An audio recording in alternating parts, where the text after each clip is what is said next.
दोस्तों, इस photo video के माध्यम से मैं आपके साथ कुछ फोटोग्राफ हिमालयन एडवेंचर ट्रेल्स के शेयर करने जा रहा हूं, जो 1987 से लेकर 1990 तक के हैं। सबसे पहला हिमालयन एडवेंचर ट्रेल सीसी ने अपने 10 वर्ष पूरे होने के उपलक्ष्य में किया था 1987 में पिंडारी ग्लेशियर पर। और ये जो फोटोग्राफ आप देख रहे हैं, ये फोटोग्राफ धाकुड़ी का है, यानी कि इस हैट के सेकंड कैंप का है।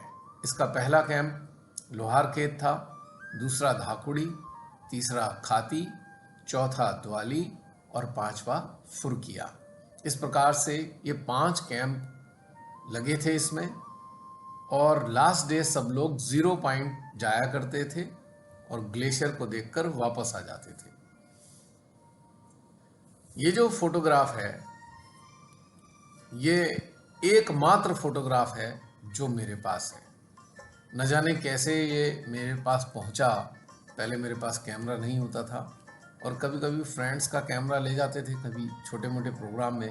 अब चूंकि हैट में बहुत लंबे समय तक के लिए रहना होता था, इसलिए मेरे पास कोई कैमरा नहीं था और ये भी मुझे नहीं मालूम कि ये फोटोग्राफ किसने खींचा था।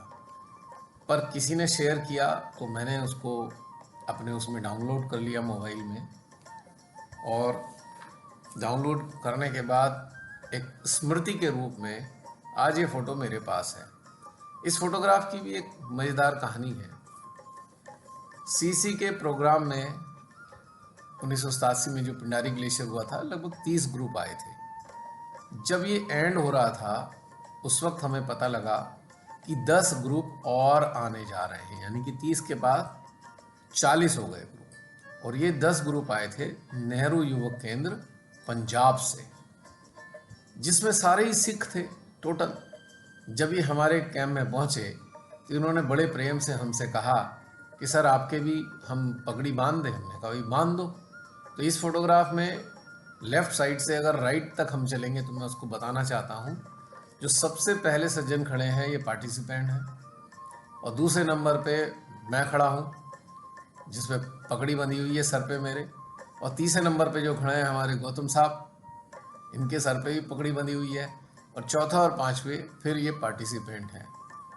तो इसलिए एक याद के रूप में हमारे पास ये रहा। बड़ा इंटरेस्टिंग लगता था कि भाई ठीक है। और ये ठेठ पंजाबी बोलते थे, बिल्कुल ठेठ गांव की पंजाबी। हालांकि थोड़ी बहुत पंजाबी मेरे समझ में आ जाती है, पर ये जो बिल्कुल ठेठ गांव की पंजाबी बिल्कुल समझ में नहीं आती थी। उसे बार बार पूछना पड़ता था, भाई थोड़ा हिंदी में बता दो। तो कुछ लोग तो हिंदी ही नहीं बोल पाते थे, उनमें से एक आध टूटी फूटी बोलते थे, तो वही हमें एक तरीके से इंटरप्रिटेट करते थे कि भाई ये कहना चाह रहे हैं। और एक रोचक किस्सा भी है, ये सारे लोग बड़े परेशान होते थे क्योंकि हमारे कैंप में चावल और रोटी दोनों साथ में चलती थी। पर पंजाब से आए जितने भी ग्रुप थे, इनको चावल से बहुत मजबूरी होती थी इनको कि चावल नहीं खा पाएंगे। तो इन्होंने कहा सर हम तो ऐसा लगता है चावल खा के भूखे रह जाते हैं, हमें तो खाली रोटी चाहिए। तो हमारे कुक बेचारे डर गए, बोले साहब इतनी सारी रोटियां हमारे बस की नहीं है। हमने इनसे कहा भाई इतनी सारी रोटी हमारे कुक नहीं बना सकते। तो उन्होंने कहा सर आप चिंता मत करो, आप हमें आटा दे दो, हम खुद ही बना लेंगे। तो बस उसके बाद ये सिलसिला अपने आप चलता रहा। इसमें सबसे ज़्यादा रोचक बात यह है कि जितना राशन हमारा पिछले 30 दिन में लगा था, वो 10 दिन के अंदर अगले 10 दिन में भी उतना ही राशन लगा। अब पंजाब से आने वाले ये जो पार्टिसिपेंट थे, इनकी डाइट काफ़ी अच्छी थी। खैर, देने वाला देता है, जिसके लिए दिया जाता है उसको ग्रहण करने को मिलता है।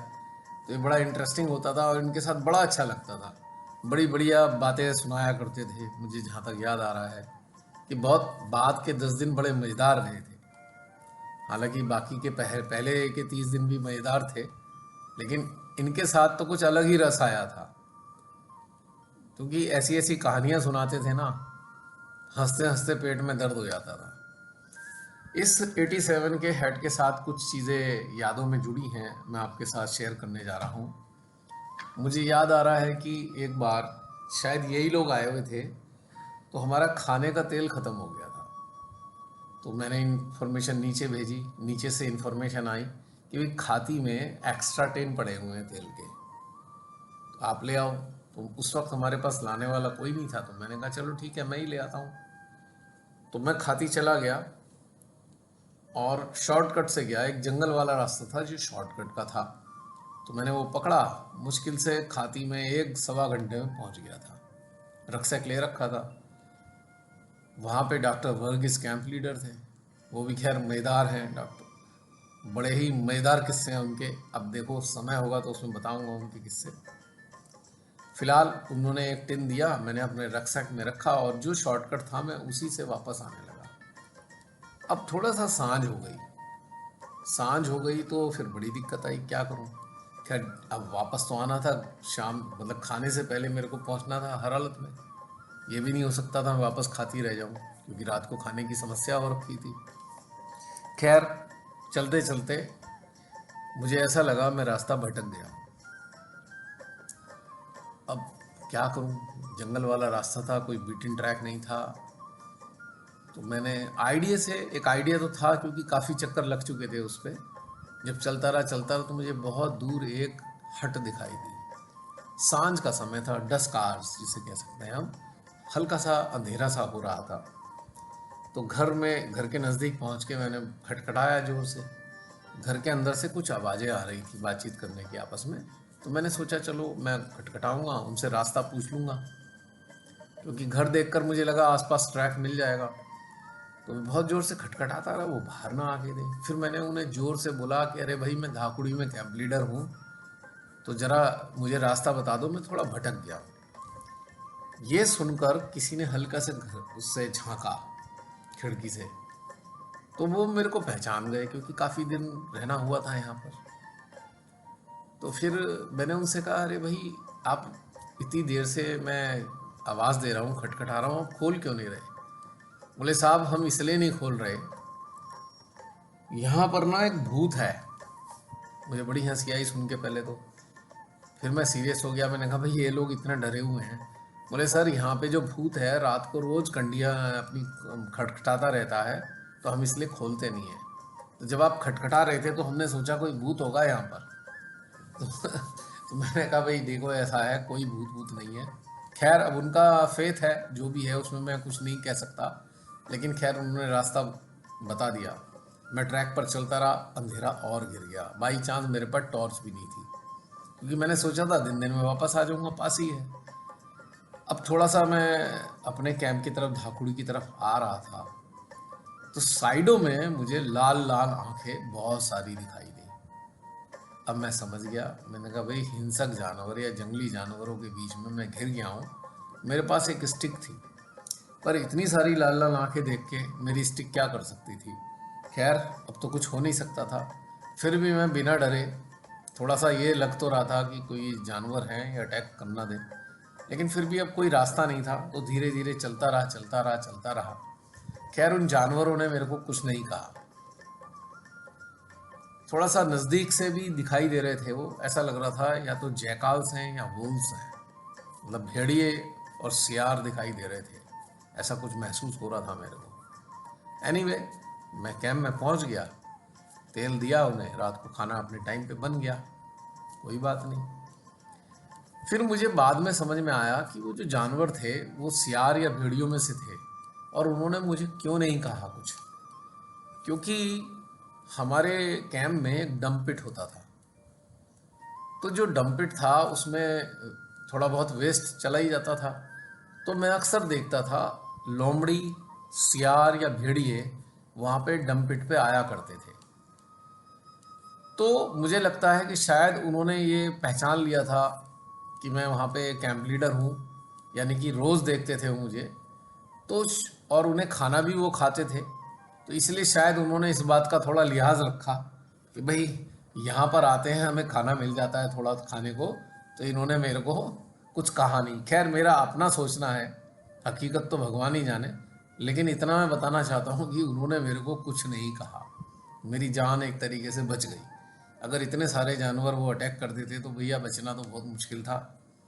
सुना भी है कि अगर अगर अटैक कर दें तो बचना वास्तव में बहुत मुश्किल हो जाता है। इसी ट्रैक का एक और घटनाक्रम है। वो ये है कि जब सबसे पहले मेरे को यहाँ पर पहुँचने के बाद जिम्मेदारी दी गई थी, तो सबसे पहले मैं लोहार खेत पहुँचा था। लोहार खेत में मेरी मुलाकात हुई खोसला जी से। पहली बार खोसला जी से यहीं पर मुलाकात हुई थी। तो मेरे जीवन का ये भी एक बहुत ही अच्छा घटनाक्रम था और परमात्मा की अनुकंपा से अभी तक उनसे अच्छी मित्रता मौजूद है। 87 से लेके अभी तक कितने साल हो गए। और इसी 87 वाले प्रोग्राम में 2 प्रोग्राम और करने का मौका मिला। दादा ने एक ग्रुप और ले रखा था जो सुंदरडूंगा के लिए था।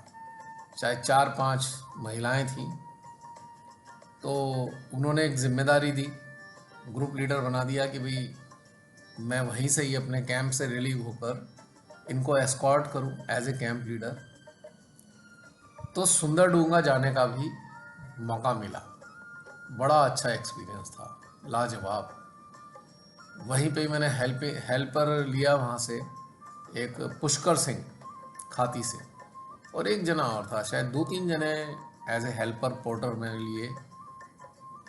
जो पुष्कर सिंह बाद में हमारे साथ में 87 के नंदा घाट एक्सपीडिशन में भी था। बहुत अच्छा इंसान है, अभी भी होगा कहीं, लेकिन अभी कोई कनेक्शन नहीं है।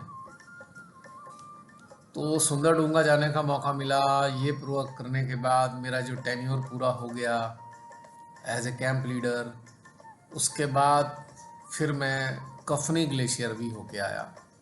कफनी ग्लेशियर में मेरे साथ काफ़ी लोग थे जो उधर की तरफ ही जा रहे थे, हालांकि मैं उन्हें जानता नहीं था, लेकिन उनमें से 2 लोग ऑस्ट्रेलिया के भी मिले। उनसे अच्छी मित्रता हो गई थी, बाद में भी उनसे बातचीत होती रहती थी चिट्ठी पत्री के माध्यम से। काफ़ी दिन तक उनसे बातचीत रही। उसके आने के बाद कफनी ग्लेशियर का एक्सपीरियंस भी बहुत लाजवाब था। बड़ा सुंदर ग्लेशियर है वो। इसका रास्ता द्वाली से जाता है, क्योंकि टेन्योर पूरा होने के बाद पहले मैं कफनी ग्लेशियर गया, उसके बाद फिर मैं पिंडारी ग्लेशियर भी होके आया 0 पॉइंट। बड़ा मज़ा आया था। यानी कि एक बार में लगभग 3 ट्रैक करने का मौका मिला। पिंडारी ग्लेशियर, सुंदरडूंगा और ये कफनी ग्लेशियर का। सुंदरडूंगा की अभी मुझे एक बात याद और आ गई है। सुंदरडूंगा से पहले एक रात को हमें कहीं पत्थर के नीचे रुकना पड़ गया था। पुष्कर सिंह ने कहा, साहब बीच में डायरेक्ट जा नहीं सकते, बहुत लंबा रास्ता है, तो इस शेल्टर के नीचे हमें रुकना पड़ गया। मुझको बिल्कुल एंड में पत्थर के नीचे जगह मिली। अंधेरे में थोड़ी सी आवाज़ें सी आ रही थी। मैंने कहा भाई पता नहीं कैसी झिंगरू विंगरू की आवाज़ आ रही है। रात में मैंने टॉर्च से देखा तो बहुत सारे कीड़े, बड़े बड़े कीड़े उस पत्थर के नीचे थे। पूरी रात जाग कर रात काटी कि वो कीड़े जो हैं मेरे स्लीपिंग बैग में ना घुस जाएं। बड़े बड़े थे, कॉकरोच से भी काफ़ी बड़े बड़े, 3-3, 4-4 इंच के साइज़ के वो कीड़े थे। खैर उन कीड़ों ने कुछ कहा तो नहीं, पर लेकिन उसने मेरी पूरी नींद उड़ा दी। पूरी रात टॉर्च लेकर उन्हें ही देखता रहा मैं। ये भी एक यादें साथ में मौजूद हैं। तो हर बार कभी ना कभी आप जाते हो कहीं ना कहीं, कुछ आपके साथ एक ऐसी यादें आती हैं जिनका मुकाबला नहीं होता और उन्हें आप ता जिंदगी याद रखते हैं। तो दोस्तों ये कुछ यादें थी मेरी इस 87 के प्रोग्राम से संबंधित। और चूंकि ये पहला प्रोग्राम था एज ए कैंप लीडर, तो मज़ा भी बहुत आया था। पहली बार लगभग 50 डेज, शायद 50 दिन के करीब का पूरा टाइम लगा था, शुरुआत से लेकर, यानी कि एडवांस पार्टी से लेकर वाइंड अप तक लगातार यहाँ पर बने रहे। और ये समझ लीजिए ट्रैकिंग तो ऑलमोस्ट डेली ही होती थी। यूँ तो हम कहते हैं भाई एक ट्रैक कर आए, 5-7 दिन लगाए, लेकिन जब आप कैंप लीडर होते हो तो कभी आपको नीचे जाना है, कभी आपको ऊपर जाना है, कभी कुछ कैंडिडेट जो हैं देर से आ रहे होते हैं, पार्टिसिपेंट, उनसे चला नहीं जा रहा होता है, काफ़ी नीचे जाके उन्हें लेके आना होता है, एस्कॉर्ट करना होता है, उनका उत्साह बढ़ाना होता है। तो ये सारी की सारी चीज़ें बहुत अच्छे एक्सपीरियंस में हैं, यानी कि आपके 50 दिन के अंदर समझ लो कम से कम 10-15 ट्रैक के बराबर तो आप चल ही लेते हो एटलीस्ट 50 डेज में। अब ये जो फोटो आया है ये एक प्रेस रिलीज़ का है। ये प्रेस रिलीज़ हमारे वाजपेयी जी की है। मुझे नहीं पता था, तब तक वाजपेयी जी से मुलाकात नहीं हुई थी, लेकिन ये 0 पॉइंट का फोटोग्राफ है। और ये विदेशी जो ऑस्ट्रेलियन थे ये भी साथ बैठे हुए हैं, और भी पार्टिसिपेंट भी हैं। उनमें से वाजपेयी जी भी रहे होंगे, मुझे मालूम नहीं था। उन्होंने ये फ़ोटो खींच कर ये अखबार में दिया होगा। तो मेरे को पता नहीं बाद में अखबार की कटिंग कहाँ से मिली, या मैंने ही देखा अपने घर में जो अखबार आने वाला था उसमें, तो उन्होंने एक अच्छा सा आर्टिकल भी दे रखा था। बड़ा आनंददायी अनुभव रहा 87 का पिंडारी ग्लेशियर का। पीक्स भी वहाँ से बहुत अच्छी दिखाई देती थी। अब ये जो फोटोग्राफ आया है ये फोटोग्राफ है हैट 1988 का। ये बेस कैंप का है कल्याणी का। कार्यक्रम की भी बहुत सी अच्छी यादें मेरे जहन में उमड़ घुमड़ रही हैं, वो भी मैं आपके साथ शेयर करने जा रहा हूँ। ये कार्यक्रम शुरू होने से काफ़ी पहले इसके राशन को परचेज करना था, और ये तय हुआ कि राशन खारी बावली से खरीदा जाएगा। तबरेज साहब का घर वहीं लाल कुएं के पास ही था, तो लिहाजा उन्होंने मेरे से कहा कि तुम आ जाओ और राशन की पैकिंग वगैरह वहीं से खरीदेंगे और वहीं पैकिंग कर लेंगे। तो इस बहाने मेरा जाना हुआ तबरेज साहब के घर में।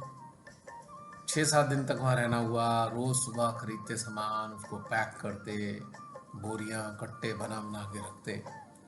लेकिन सबसे सुखद घटनाक्रम वो ये था, जो तबरेज साहब की बच्चियां हैं, जब वो काफ़ी छोटी होती थी, हुदैबा और सादिया, मुझे आज भी याद है, रोज़ रात को मेरे से सादिया कहती, अंकल कहानी सुनाइए। मैंने कहा बेटा कौन सी कहानी सुनाऊं? वो पहले पूरी कहानी सुनाती थी और फिर कहती थी ये वाली सुनाओ। और हुदैबा भी, उनके साथ बड़ा मज़ेदार समय बीतता था। और इधर मुझे याद आता है भाभी इतनी अच्छी अच्छी डिशेस खिलाया करती थी बना के बड़े प्रेम से। इस संसार में अगर कोई सबसे बेशकीमती चीज़ है ना, वो है प्रेम, एक सोल का दूसरी सोल के प्रति। इससे ज़्यादा अच्छी चीज़ मानव जीवन में तो कोई दूसरी है ही नहीं। ये पूरा संसार प्रेम से बंधा हुआ है, पूरी सृष्टि प्रेम से बंधी है, एक एक एटॉम प्रेम से जुड़ा हुआ है। ईश्वर ने सारी व्यवस्था इस सृष्टि में प्रेम के आधार पे की हुई है, और वही हमेशा हमारे हृदय को गदगद करता है। और यदि हम प्रेम से अभिभूत रहे हैं अपने आजीवन, मृत्यु के समय ये प्रेम ही हमारे साथ हमारी चेतना के रहता है, और जो उस मृत्यु के काल को भी बहुत आसान बना देता है। कठिन समय होता है मृत्यु का, जीवात्मा ने शरीर छोड़ना होता है, जीवात्मा संसार के ढेर सारे लोभों में जकड़ी होती है, लेकिन फिर साथ में ये भी याद आता है प्रेम, निस्वार्थ प्रेम, और यही प्रेम हमारी नैया को पार लगाता है। तो भाभी की हाथ की बनी हुई इतनी सारी डिशेस खाने का सौभाग्य मिला, वाकई I am so lucky. Tabrez साहब का हृदय तो आप सब लोग जानते ही हैं कैसा है, लेकिन भाभी, बच्चे, वो अविस्मरणीय समय था। इसीलिए मैंने कहा ना, बहुत सुंदर यादें हैं इसके साथ में। तो राशन पूरा वहाँ से हुआ, फिर एडवांस पार्टी में आए, इधर बेस कैंप कल्याणी बना। डायरेक्टर तबरेज साहब ही थे, और तबरेज साहब ट्रक के साथ लाए अपने वो हरे रंग का प्रिया स्कूटर। वो प्रिया स्कूटर पूरी उत्तरकाशी तक डेली जाता था कुछ ना कुछ सामान लेने के लिए। बहुत मज़ेदार है ये सारी बातें, अगर याद आ रही हैं मुझे। ये जो प्रोग्राम था ये ड्यूडी ताल की तरफ रखा गया था प्रोग्राम, जिसमें पहला कैंप अगोड़ा, दूसरा डोडी ताल, और तीसरा प्रपोज था डोडी ताल को पार करके दारवा पास जाना, और दारवा पास से उतरकर सीमा, एक जगह है सीमा, और सीमा से उतरकर एक और कैंप लगता नीचे, और उसके बाद हनुमान चट्टी। और पार्टिसिपेंट वापस बस से बेस कैंप आते, यानी कि कल्याणी बेस कैंप है। ये प्रपोज था प्रोग्राम, लेकिन हुआ कुछ और। अब हुआ क्या कि जब ये दारवा की तरफ जाना था, ये मई के अर्ली डेज थे, मई में ही हमारे प्रोग्राम हुआ करते थे हैट। तो जब मेरे ख्याल से बनी साहब को भेजा गया उधर किसी के साथ में दारवा की तरफ, तो उन्होंने कहा भाई वहाँ तो बहुत स्नो पड़ी हुई है, तो वो वापस आ गए, उन्होंने सूचना दी। मेरा जब आना हुआ तो मेरे को तबरेज़ साहब ने कहा कि डॉक्टर धर के साथ आप दारवा की तरफ जाओ और देखो कि क्या हम क्रॉस कर सकते हैं।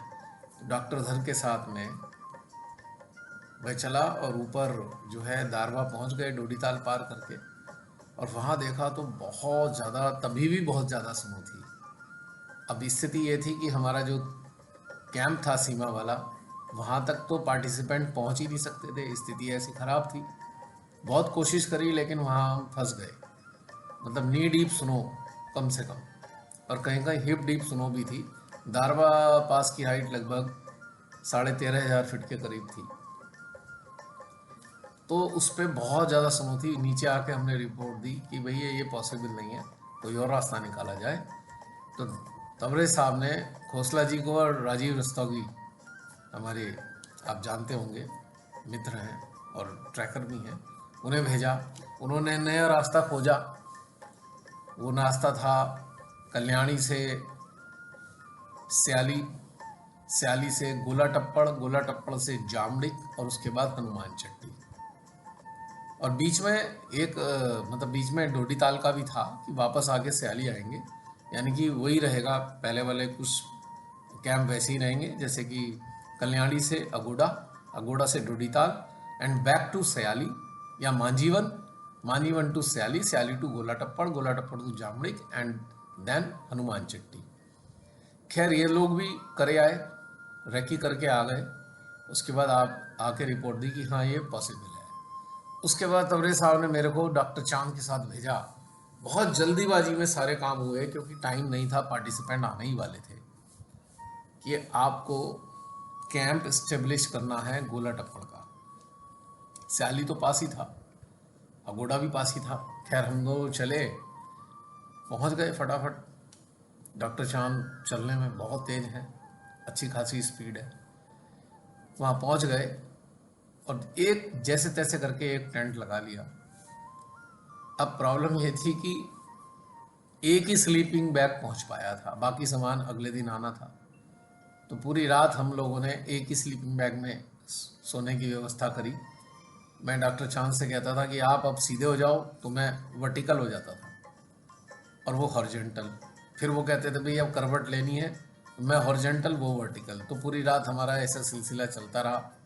बड़ा मज़ेदार था वो समय, हालांकि नींद पूरी तरह आई भी नहीं, लेकिन खैर रात कट गई और अगले दिन जो है बाकी सारा का सारा हो गया, पूरा काम हो गया। धीरे धीरे करके पूरा कैंप लग गया और उसके बाद मुझे ड्यूटी सौंपी गई गोला टप्पड़ की ही।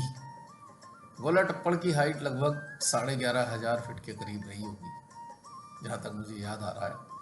और उसके चारों तरफ जो है एक बाउल शेप था, चारों तरफ उसकी ऊंची ऊंची जो टॉप थे।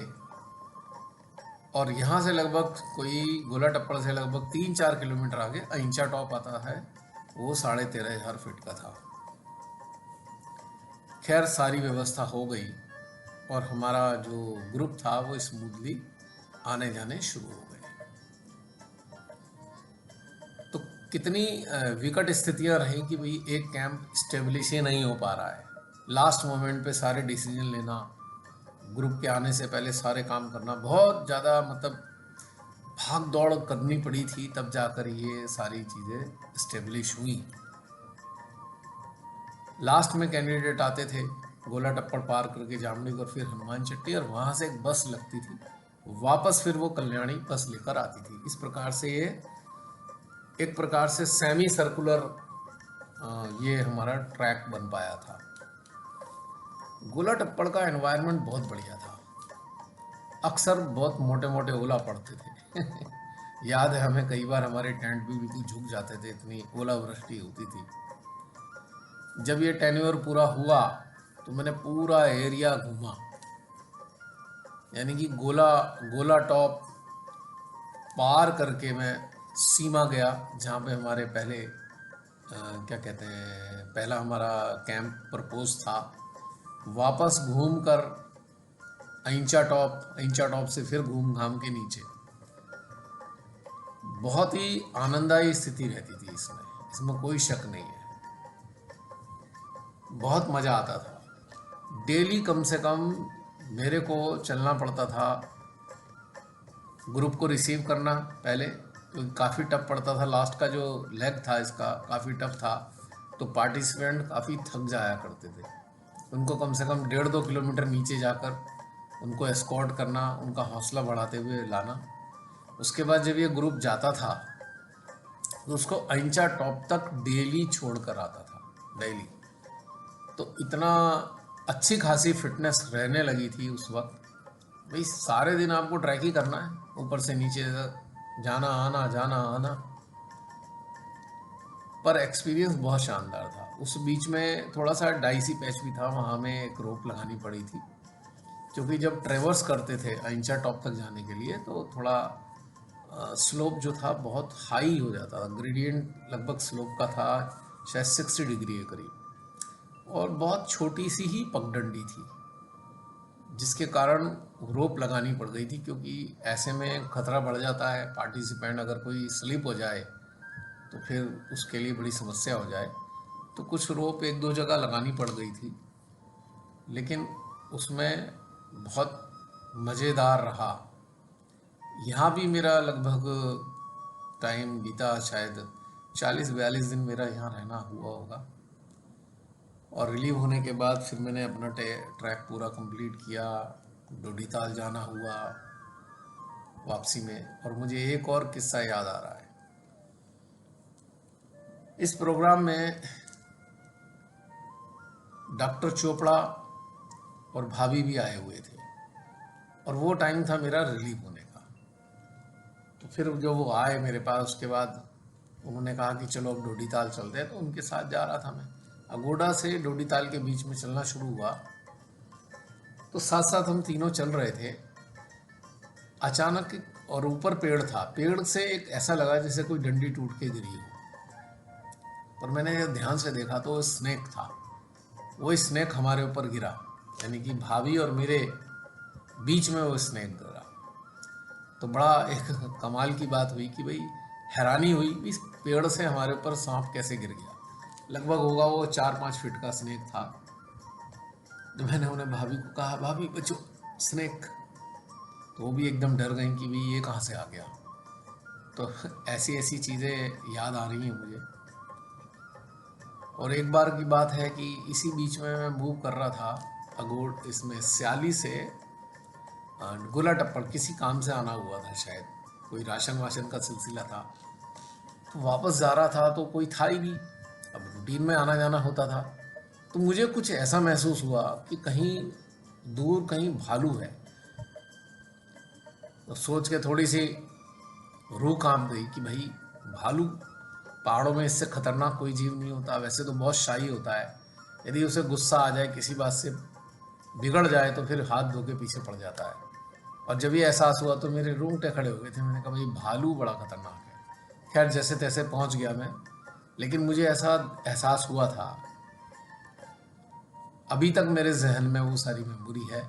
और ये जो फोटो है ये सीमा का ही है, जिसको वाइंड अप करना पड़ा था, क्योंकि हमारा ग्रुप यहाँ तक पहुँच नहीं सकता था किसी भी कीमत पे। और ये फोटोग्राफ भी सीमा से लिया गया है। बड़ी सुंदर सीनरी यहाँ पे थी। अगर हमारा कैंप लग जाता तो वाकई बहुत अच्छा लगता। पार्टिसिपेंट्स को बहुत मज़ा आता। इतने अच्छे अच्छे व्यू थे, इतनी अच्छी पीक दिखाई देती थी यहाँ से, जिसका कोई ठिकाना नहीं। अब ये जो फोटो आपको दिखाई दे रहा है गोला टप्पड़ का ही है। ये हमारा पूरा स्टाफ है, कुक हैं इनमें, हालांकि 1-2 कैंप लीडर भी हैं। कुक का और हेल्पर्स का पूरा स्टाफ है। कुछ 2-3 जने हमारे कैंप लीडर्स के बीच में खड़े हुए हैं। ये बहुत मज़ेदार कैंप था। इसमें बहुत अच्छा लगता था क्योंकि एकदम बाउल शेप के अंदर और एक्सपोज भी था। जैसा मैंने बताया, यहाँ अच्छे खासे ओले पड़ जाते थे। और यहीं पे ही पहली बार मुलाकात हुई मेरी राणा जी से। राणा जी ने एक एक्टिंग सी करी, जैसे भटका हुआ इंसान है, कई दिन से खाना नहीं खाया। तो मुझे हंसी आ रही थी ये बाद में कि मैंने इनके सामने बहुत सारा खाना ला के रख दिया था राणा जी के। मैंने कहा राणा जी खाओ आप कहीं। राणा जी ने बताया, तब मैं जानता नहीं था कि हमारे ही सीसी के बंदे हैं ये। उन्होंने तो ऐसा दिखाया कि मैं एक अनजान सा हूँ, भटक के आ गया हूँ, ट्रैकिंग पे आया था लेकिन मैं भटक गया, मेरे साथी चले गए और भूखा प्यासा हूँ। बाद में पता लगा कि राणा जी हमारी अपने ही सीसी के हैं सदस्य। ये फोटो भी अहिंसा टॉप के आसपास का ही है कहीं। बच्चे आए हुए थे, उनके बीच में बैठे हुए बातचीत करी, जैसे थक जाते हैं बीच में, और उसके बाद थोड़ी सी गुफ्तगू होती है। इसकी भी मेमोरी बहुत मज़ेदार है। दिल गदगद हो जाता है जब भी ये सारा घटनाक्रम याद आता है ना। बहुत ही सुंदर, आनंद आई। और इसमें एक चीज़ और मुझे याद आती है कि यहाँ पर इतने सारे पार्टिसिपेंट्स आते थे और इतने क्वेश्चन होते थे ना, उन सबसे बात करके भी बहुत मज़ा आता था। ये शायद ग्रुप किसी, ये अहिंसा पास का आ गया।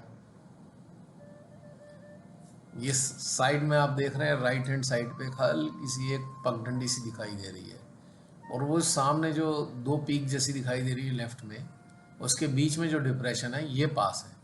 इसे क्रॉस करके पीछे जामड़ी की तरफ जाते हैं सभी लोग। तो यहाँ तक मैं डेली उन्हें ग्रुप को सी ऑफ करके आता था। ये भी हमारा एक कैंप लीडर ही है, इसका नाम मैं भूल रहा हूँ। उसी दौरान का ये फोटोग्राफ है। अब ये जो कैंप है जामडिक का है, ये वाइंड अप के टाइम का है। यहाँ का भी एक किस्सा है। यहाँ रात को लोग डर गए थे, एक बाघ ने पास में ही किसी गाय को मार रखा था। ये सारे देख के डर के मारे कांप गए कि भाई बाघ आ गया यहाँ पे। अब ये जो फोटो आया है, ये हर की दून हैट का है, 1989 का। और इस ग्रुप फोटोग्राफ में बहुत सारे हमारे कैंप लीडर दिखाई दे रहे हैं जो सारे गुजरात के हैं। आप पहचान सकते हैं, इसमें अख्तर भाई भी हैं, सबीर भाई भी है, जौहर भी हैं, बीच में वो इमरान है। इमरान तो खैर दिल्ली का है, बाकी को मैं याद नहीं आ रहा मेरे को।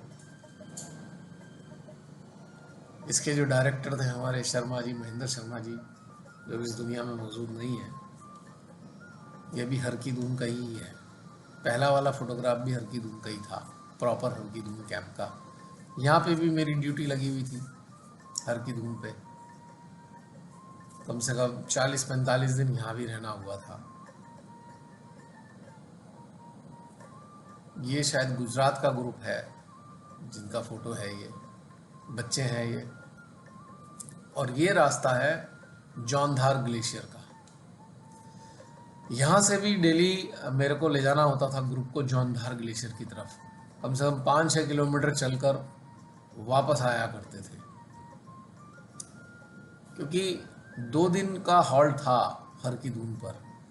जिस दिन पहुँचे और अगले दिन जौनधार ग्लेशियर की तरफ ले गए और फिर वापस आ गए। तो इस प्रकार से डेली का डेली वहाँ चलता था। ये आ रहा है ग्रुप कैंप की तरफ जौनधार ग्लेशियर से। बहुत बहुत ही अच्छी नेचुरल ब्यूटी यहाँ से नज़र आती थी अगर वेदर साफ होता था। ये भी उसी दौरान का ही है। रोप ले जानी पड़ती थी कहीं कहीं, कई बार ज़रूरत पड़ जाती थी क्रॉस करने के लिए बीच में। साथ में रिवर भी चलती थी। और ये आ गया है 1990 डोडीताल का दोबारा। 88 के दौरान में, 1988 वाला जो हेड हुआ था, उस दौरान तबरे साहब ने एक जिम्मेदारी और मेरे को दी थी, इसकी रेकी करने की। उसके आगे फ़ोटो में शेयर करूँगा अलग से। तो पूरा इस एरिया की रेकी करके आया था। उसी के ऊपर आधारित ये 1990 वाला हेड हुआ था यहाँ पर। अब ये डोडी ताल के ऊपर थोड़ा सा स्नो जमा हुआ था, वहाँ पे सब लोग ये ग्लेसाइड वगैरह किया करते थे।